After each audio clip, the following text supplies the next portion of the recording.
Hey guys, எல்லாருக்கும் வணக்கம். Health issues இருந்ததுனால என்னால் எலெக்ஷன் டேட் அனௌன்ஸ் பண்ணதுக்கப்புறமாட்டி வீடியோ போஸ்ட் பண்ண முடியல.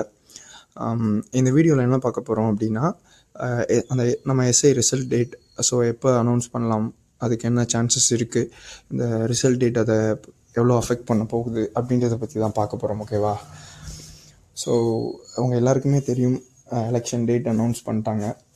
April 23 எலெக்ஷன் டேட் அனௌன்ஸ் பண்ணியிருக்காங்க. அதே மாதிரி கவுண்டிங் டேட் வந்துட்டு May 4 அனௌன்ஸ் பண்ணியிருக்காங்க. ஓகேவா? ஸோ இப்போது நம்ம எஸ்ஐ ரிசல்ட், ஸோ ஜட்ஜ்மெண்ட் கொடுத்துட்டாங்க, நீங்கள் ரிசல்ட் பப்ளிஷ் பண்ணிக்கோங்க அப்படின்ட்டு. இருந்தாலும் இந்த ரிசல்ட் பப்ளிஷ் ஆகுமா ஆகாதா அப்படின்ற கேள்வி எல்லாருக்குமே ஓடிட்டே இருக்கும். ஓகேவா? ஸோ எலெக்ஷன் கமிஷன்ட்ட இவங்க பெர்மிஷன் வாங்கி தான் அடுத்து என்ன பண்ணாலும் பண்ணணும். இந்த நேரத்தில் ஃபிசிக்கல் வச்சு ப்ரெஷர் கொடுத்துப்பாங்க அப்படின்னா கண்டிப்பாக பண்ண மாட்டாங்க. ஸோ ப்ராபப்ளி சான்சஸ் கிடையாது. என்னை பொறுத்தவரையில் ரிசல்ட்ஸ் பப்ளிஷ் ஆகவே இப்போதைக்கு சான்சஸ் கிடையாதுன்னு தான் நான் சொல்லுவேன். அதையும் மீறி அவங்க ரிசல்ட்ஸ் பப்ளிஷ் பண்ணுறாங்க அப்படின்னா ஃபிசிக்கல் இப்போதைக்கு இருக்காது. எலெக்ஷன் தாண்டி மேபி மே எண்ட்லேயோ இல்லை அதுக்கடுத்து ஜூன் ஸ்டார்டிங்லேயோ வைக்கிறதுக்கு சான்சஸ் அதிகமாக இருக்குது. ஓகேவா? ஸோ ஆல்ரெடி நமக்கு டைம் நிறையா கிடச்சிருக்கு, இதுக்கப்புறமும் நமக்கு நிறைய டைம் கிடைக்க போகுது. ஓகேவா? அதாவது இந்த டைமை மிஸ் பண்ணிடாமல், ஸோ யார் யாருக்கெல்லாம் ஃபிசிக்கல் வரலை, என்னால் பண்ண முடியல அப்படின்னு நினைக்கிறவங்க எல்லாருக்குமே இது வந்துட்டு ஒரு கோல்டன் ஆப்பர்ச்சுனிட்டின்னு தான் சொல்லலாம். ஓகேவா? ஏன்னா ஆல்ரெடி நிறைய டைம் இருந்துச்சு, இப்போவும் உங்களுக்கு டைம் கிடைக்க போகுது. ஸோ நீங்கள் இதுவரையும் ஸ்டார்ட் பண்ணல அப்படின்னா இப்போது ஸ்டார்ட் பண்ணாலும் நீங்கள் ரிசல்ட் பப்ளிஷ் பண்ணும்போதே ஃபிசிக்கலுக்கு தயாராகிடுவீங்க.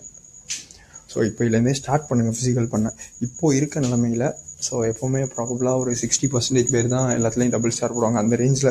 ஸோ அவங்க முன்னாடி விட்ட டேட்டில் பண்ணியிருந்தாங்கன்னா அப்படி தான் இருந்துச்சு. இப்போது இருக்க நிலமையில் ஒரு 70 to 75% பேர் வந்துட்டு ஃபிசிக்கல் கிளியர் பண்ணிடுவாங்க. இன்னும் டைம் இருக்குது. ஸோ அப்படின்ற பட்சத்தில் 85 to 90% பேர் எல்லாத்துலேயும் டபுள் ஸ்டார் போடுற அளவுக்கு ரெடி ஆகிடுவாங்க. எல்லாருக்கும் எல்லா ஈவெண்ட்டும் கரெக்டாக வருமா அப்படின்னு கேட்டால் வராது. ஸோ நம்ம எந்த ஈவெண்ட்டில் வீக்காக இருக்கோம் அப்படின்றத அனலைஸ் பண்ணி நம்ம தான் நம்மளோட ஸ்ட்ரென்த்தை பில்ட் பண்ணணும். ஸோ நம்மளோட வீக்னஸை ஸ்ட்ரென்த்தாக மாற்றிட்டோம் அப்படின்னா கண்டிப்பாக ஓவர் கம் பண்ணி கம்ப்ளீட் பண்ண முடியும் நம்மளால். ஓகேவா? ஸோ ஃபிசிக்கலை நீங்கள் ரிட்டனுக்கு எந்த அளவுக்கு இம்பார்ட்டன்ஸ் கொடுத்தீங்களோ அதே அளவுக்கு ஃபிசிக்கலுக்கும் இம்பார்ட்டன்ஸ் கொடுக்கணும், இன்டர்வியூக்கும் இம்பார்ட்டன்ஸ் கொடுக்கணும். அப்போ தான் நம்மளால் அந்த ஓவராலில் வர முடியும். ஸோ ஃபிசிக்கல் ஸ்டார்ட் பண்ணாமல் இருக்கவங்க ஸ்டார்ட் பண்ணிவிடுங்க.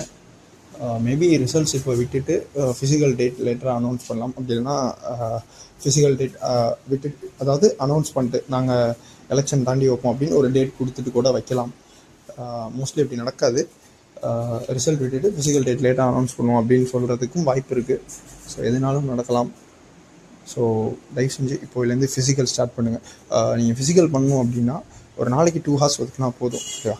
ஸோ அதே மாதிரி இன்டர்வியூக்கும் இப்போலேருந்து ஸ்டார்ட் பண்ணுங்கள். ஃபிசிக்கலுக்கு 2 hours, இன்டர்வியூஸ்க்கு 1 hour or 2 hours.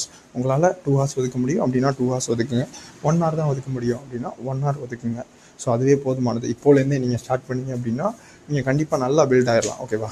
So இப்போலேருந்தே ஃபிசிக்கலும் start பண்ணுங்கள், இன்டர்வியூவும் ஸ்டார்ட் பண்ணுங்கள். அதே மாதிரி உங்களுக்கு ஏதாச்சும் டவுட்ஸ் இருக்குது, நான் அடுத்து வீடியோஸ் இதை பற்றி மேக் பண்ணணும் அப்படின்ற பட்சத்தில் நீங்கள் தாராளமாக கமெண்ட் செக்ஷனில் கமெண்ட் பண்ணலாம். இந்த comment section is always open for you. ஓகேவா? நீங்கள் என்ன போட்டாலும் நான் ப்ராப்பராக எடுத்து உங்களோட கமெண்ட்ஸ்க்கு ரிப்ளை பண்ணுவேன். அதே மாதிரி நீங்கள் கேட்குறத நான் வீடியோவாக போஸ்ட் பண்ணுவேன். அதே மாதிரி மறக்காமல் நம்ம சேனலை சப்ஸ்கிரைப் பண்ணிக்கோங்க. ஸோ அடுத்த இன்ஃபர்மேஷனில் நான் உங்களை அடுத்த வீடியோவில் சந்திக்கிறேன். So thank you.